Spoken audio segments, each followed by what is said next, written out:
Hello दोस्तों, तो मेरी कहानी है मनोविज्ञान की मास्टरनी बहू। राशि रात में पानी लेने के लिए उठी तो माँ पापा के कमरे से आती आवाज़ सुनकर ठिठक गई। उसे उत्सुकता हुई कि इस समय माँ पापा क्या बातें कर रहे होंगे। दरवाजे के पास गई तो पापा की आवाज़ सुनाई दी, अरे दरवाज़ा तो बंद कर दो और पास तो आओ। तुम्हें पता तो है मैं जब तक तुम्हारा हाथ ना पकड़े मुझे नींद नहीं आती। हटो भी, थोड़ी तो शर्म करो। बगल के कमरे में बेटा बहू हैं, क्या सोचेंगे वो। ये माँ की आवाज़ थी। सोचना क्या है भाई, पति पत्नी है हम दोनों, क्या हम एक साथ अपने कमरे में कुछ निजी क्षण नहीं बिता सकते। पापा की खींची हुई सी आवाज़ सुनाई दी, हाँ हाँ, तुम्हें तो हर समय निजी क्षण ही चाहिए होते हैं। माँ मानो उनका हाथ झटकते हुए बोली, चुपचाप सो जाओ एक किनारे होकर। राशि धीरे से दरवाजे से हट गई, लेकिन वो कुछ सोच में पड़ गई थी। राशि महाविद्यालय में मनोविज्ञान की व्याख्याता थी और उसका पति निखिल बैंक में नौकरी करता था। जब निखिल का ट्रांसफ़र हुआ तो राशि ने भी अपना इस्तीफा दे दिया। लगभग 6 महीने ही वो लोग इस शहर में यानी राशि अपनी ससुराल में रहने आई थी। आते ही राशि यहाँ के एक कॉलेज में मनोविज्ञान पढ़ाने लग गई थी। राशि के ससुराल में एक जेठ जी और उसकी पत्नी जो अमेरिका में ही सेटल थे और सास ससुर निर्मला जी और वीरेन जी थे। बहुत सुलझे हुए और खुश मिजाज वीरेन जी रिटायर हो चुके थे, पर उम्र के इस दौर में भी पत्नी के सामने प्रणय निवेदन करने से नहीं चूकते थे। उसकी और निखिल की शादी तो 3 साल हो चुके थे, पर राशि को पहली बार अपने सास ससुर के साथ रहने का मौका मिला था। राशि बहुत प्यारी लड़की थी और निर्मला जी की भी आदत नहीं थी अनावश्यक किसी के जीवन में दखल अंदाजी करने की। इसलिए 6 महीने में ही वो उनसे बहुत घुल मिल गई थी। उसने महसूस किया था कि हमेशा हंसने गुनगुनाने वाले पापा थोड़े अनमने से रहने लगे थे, पर आज उनके बीच का वार्तालाप सुनकर राशि को वजह समझ में आ गई थी। लोग कहते हैं सास ससुर के आने से बेटे बहू की आज़ादी में खलल पड़ता है, पर यहाँ तो उल्टा हो रहा था। उन लोगों ने सास ससुर की आज़ादी छीन ली थी। इस बारे में तो कुछ करना ही पड़ेगा। राशि ने मन में तय कर लिया था। अगले दिन उसने जब निखिल से इस बारे में बात की तो वह उल्टा उस पर ही नाराज़ हो गया। पागल हो गई हो क्या? तो माँ पापा के कमरे के बाहर खड़ी होकर उनकी बातें सुन रही थी। और वैसे भी क्या कहना चाहती हो तुम कि इस उम्र में उनको रोमांस सूझ रहा है? कुछ तो सोच लो यार, बोलने से पहले, कहता हुआ निखिल बाथरूम की ओर बढ़ा। अरे तुम समझ नहीं रहे हो, माँ पापा को भी कुछ एकांत देना पड़ेगा और उन्हें यह एहसास कराना पड़ेगा कि यह एकांत उनका हक है। माँ ज़बरदस्ती अपने आप को पापा से दूर कर रही है। राशि झुल्लाकर बोली, माँ पापा को एकांत नहीं, तुम्हें दिमाग का डॉक्टर चाहिए जो यह उल्टी सीधे बातें कर रही हो। निखिल की बात सुनकर राशि ने सिर पकड़ लिया।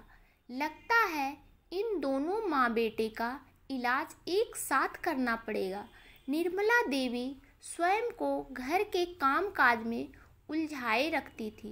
वीरेन जी उनके पास बैठने का क्या उनसे बातें करने का प्रयास करते तो वो यूं पल्लू झाड़कर भागती जैसे कुछ चोरी करने जा रही हो। राशि अपने ससुर वीरेंद्र जी की और अपनी सासू माँ निर्मला जी की मनोदशा भली भांति समझ रही थी। वीरेंद्र जी पत्नी के संदिग्ध को तरस रहे थे और निर्मला जी भी कि उन्होंने जबरदस्ती अपने आप को बंधनों में बांध लिया था। पता नहीं किस किस की झिझक आ गई थी उनके मन में। राशि सब देख समझ रही थी और उसे गुस्सा आ रहा था कि जो चीज़ उसे दिखती है वो निखिल को क्यों नहीं दिखती। पर शायद एक पुरुष अपने प्रौढ़ हो चुके माँ बाप की प्रेमी युगल के रूप में कभी स्वीकार नहीं कर सकता। राशि को समस्या तो समझ आ रही थी पर उसका हल कैसे निकलेगा ये वो भी नहीं समझ पा रही थी। निर्मला जी से सीधे बात करने का कोई फायदा नहीं था जब वो अपने पति की बात नहीं समझ पा रही थी तो बहू का क्या समझेगी। इन्हीं सब विचारों में खोई हुई राशि एक दिन अपनी क्लास लेकर बाहर निकली तो अपनी विभागाध्यक्ष से टकरा गई। उनको देखकर राशि के मन में एक विचार आया और उसने अपनी दुविधा उनके सामने रखी। उन्होंने राशि को समझाया, ध्यान से सुनो, और उत्तर दिया, प्रौढ़ अवस्था में भी किशोर अवस्था की तरह कई मानसिक और शारीरिक बदलाव होते हैं जिनके कारण व्यक्ति अपनी स्वयं की इच्छाओं को ही नहीं समझ पाता। ऐसे में उसकी काउंसलिंग करनी आवश्यक हो जाती है। इतना कहकर उन्होंने राशि को अपनी अलमारी से निकालकर एक किताब दे दी। उस किताब में इस विषय पर बहुत से लेख थे। घर जाकर राशि ने वो किताब जानबूझकर सेंटर टेबल पर रख दी।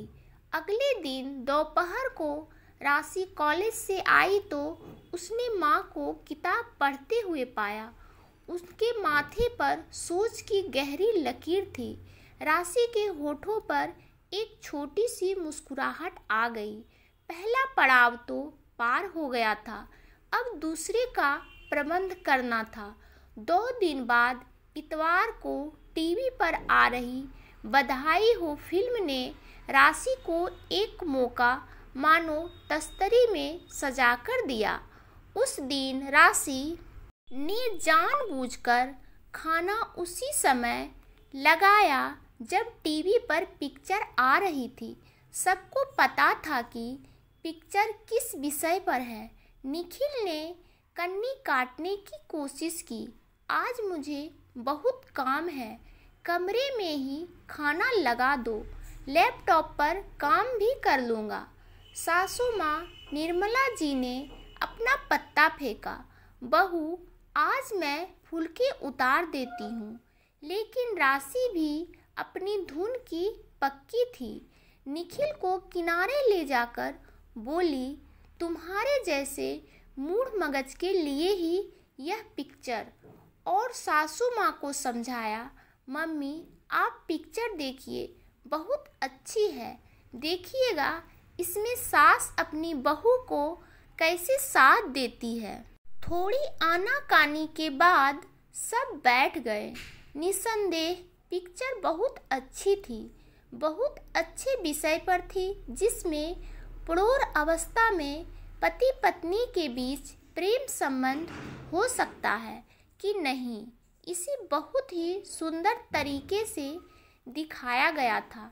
पूरे 2.5 घंटे की पिक्चर सबने बिना हिले देखी, क्योंकि हर व्यक्ति उस विषय से अपने आप को जोड़ पा रहा था। फिल्म खत्म होने पर निखिल ने राशि को आंखों ही आंखों में शाबाशी दी और सासू माँ निर्मला जी ने धीरे से उठते हुए अपने पति वीरेंद्र जी से पूछा, चाय पिएंगे बालकनी में बैठकर।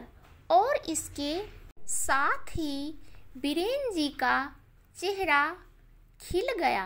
राशि भी मंद मंद मुस्कुराती हुई रसोई में बढ़ गई।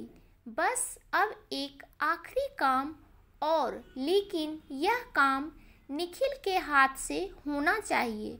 अगले दिन निखिल ने अपने माँ पापा के हाथ में ट्रेन के 2 टिकट रखी तो वीरेन जी तो खुशी से झूम उठे, पर निर्मला जी अभी भी झिझक रही थी। ये कोई उम्र है देहरादून घूमने की? अब तो तीर्थ यात्रा करने की उम्र है। क्या कह रही हैं माँ? ना तो तीर्थ यात्रा की कोई उम्र होती है और ना ही कहीं और घूमने जाने की। कोई भी कभी भी कहीं भी जा सकता है। बस अब आप कमरे में चलो, आपकी तैयारी करवा देती हूँ। राशि कोई बहाना सुनने के मूड में नहीं थी।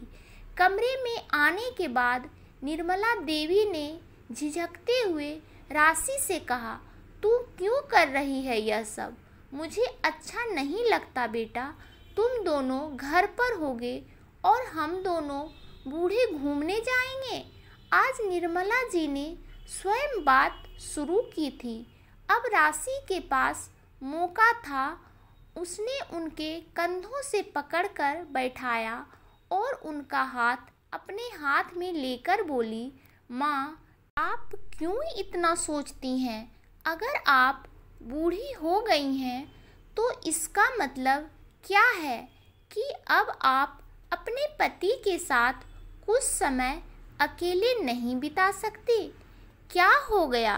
अगर हम घर में हैं तो जिस तरह मैं और निखिल पति पत्नी हैं, उसी तरह से आप और पापा भी तो पति पत्नी हो। कहाँ लिखा है कि बुढ़ापे में व्यक्ति की इच्छाएं मर जाती है, बल्कि इस उम्र में तो एक दूसरे का भावनात्मक साथ ही जीने की वजह बन जाती है। इसलिए कृपया हमारी वजह से आप पापा को कष्ट मत दो। पास मौका था। उसने उसको कंधों से पकड़कर बैठाया और उनका हाथ अपने हाथ में लेकर बोली, माँ, आप क्यों इतना सोचती हैं? अगर आप बूढ़ी हो गई हैं तो इसका मतलब क्या है कि अब आप अपने पति के साथ कुछ समय अकेले नहीं बिता सकती? क्या हो गया अगर हम घर पर हैं तो? जिस तरह मैं और निखिल पति पत्नी हैं, उसी तरह से आप और पापा भी तो पति पत्नी हो। कहाँ लिखा है कि बुढ़ापे में व्यक्ति की इच्छाएं मर जाती है, बल्कि इस उम्र में तो एक दूसरे का भावनात्मक साथ ही जीने की वजह बन जाती है। इसलिए कृपया हमारी वजह से आप पापा को कष्ट मत दो। उन्हें आपका साथ चाहिए, आपका संदिग्ध चाहिए। इससे अतिरिक्त वह और कुछ नहीं चाहते। वह आप मुझसे भी बेहतर समझती हैं। निर्मला जी मंत्र मुग्ध सी राशि का चेहरा देख रही थी। धीरे से उसके गाल पर चपत लगाकर बोली, कहाँ से आता है यह सब तेरे दिमाग में? हंसते हुए राशि ने जवाब दिया, भूल गई माँ, मनोविज्ञान पढ़ाती हूँ। और जाते जाते इतना और कह कर गई, अपनी वो कुर्तियाँ भी रख लीजिएगा माँ, जो आप हमारे आने से पहले पहनती थी। जरूरी नहीं है कि हर समय साड़ी ही लपेटे रहें। और निर्मला देवी जी को हैरान छोड़कर राशि वहाँ से निकल गई। अपने कमरे में पहुँची तो निखिल प्यार से अपनी पत्नी को निहार रहा था। आ गई मनोविज्ञान की मास्टरनी जी, अब कुछ मेरा मनोविज्ञान भी समझो। शरारत से हंसता हुआ निखिल बोला, क्यों नहीं, क्यों नहीं? राशि भी तिरछी नज़रों से उसे देखते हुए हंसी। 2 टिकटें और करवा लो। माँ पापा के आने के बाद हम घूमने जाएंगे। 1 हफ्ते की छुट्टियाँ आ रही है कॉलेज में। और उसकी खिलखिलाहट से निर्मला जी का घर चहक उठा। बहुत ही संवेदनशील विषय उठाने की कोशिश की है मैंने कहानी में। कितनी सफल हूँ और कितनी असफल मुझे ज़रूर बताएं। और दोस्तों, कहानी अच्छी लगी हो तो इस कहानी को लाइक करें, चैनल को सब्सक्राइब करें। धन्यवाद दोस्तों।